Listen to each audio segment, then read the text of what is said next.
History में एक ऐसा भी बंदा एग्जिस्ट करता था जिसकी रेपुटेशन कमाल थी। उसका दिमाग इतना खतरनाक चलता कि लिटरली बड़े बड़े राज्यों से डरा करते। चाइना में आज से सालों पहले 3 साम्राज्य हुआ करते और इन्हीं 3 साम्राज्य में से एक सुसाम्राज्य था जिस साम्राज्य के एक स्ट्रेटेजिस्ट को पूरे चाइना में बहुत ही बुद्धिमान स्ट्रेटेजिस्ट माना जाता। उसकी रेपुटेशन इतनी ज्यादा अच्छी थी कि लोगों को लगता वो हमेशा अपने सामने वाले एनिमी से 10 कदम आगे का सोचता। जुंग लियांग ने अपनी ऐसी रेपुटेशन कई सालों की मेहनत के बाद बनाई थी और वो ऐसा कर पाया क्योंकि उसके हर एक मूव कैलकुलेटेड होते और उसकी स्ट्रेटेजी इतनी परफेक्ट की वो उसे हर बार विक्ट्री दिलाती। पर जल्द ही लियोंग के सामने एक ऐसी सिचुएशन आती है जहां लियोंग उस वक्त अपने राज्य के एक छोटे से शहर में था और उसके साम्राज्य की पूरी सेना कहीं और युद्ध लड़ने में व्यस्त थी। तभी अचानक सिमाई नाम का एक लेफ्टिनेंट अपने 1.5 लाख सैनिकों के साथ उसी शहर में हमला करने आ रहा था। इस बात की खबर लियोंग को हो जाती है। अब लियोंग के पास ना ही कोई ज्यादा सेना थी और ना ही कोई हथियार। लियोंग अपने कुछ बचे सैनिकों के साथ लड़ने की कोशिश भी करता तो उसकी हार तय थी।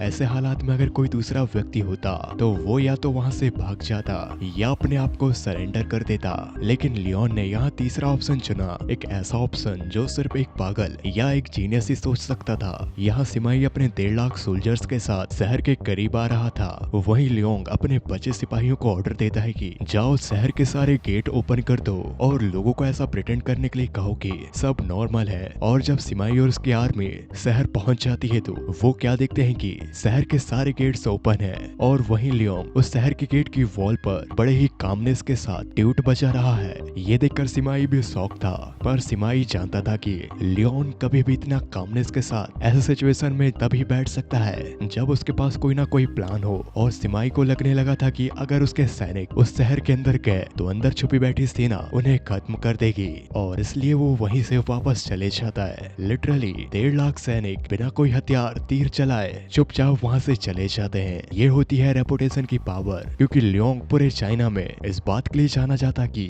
वो एक बहुत ही जीनियस स्ट्रेटेजिस्ट है।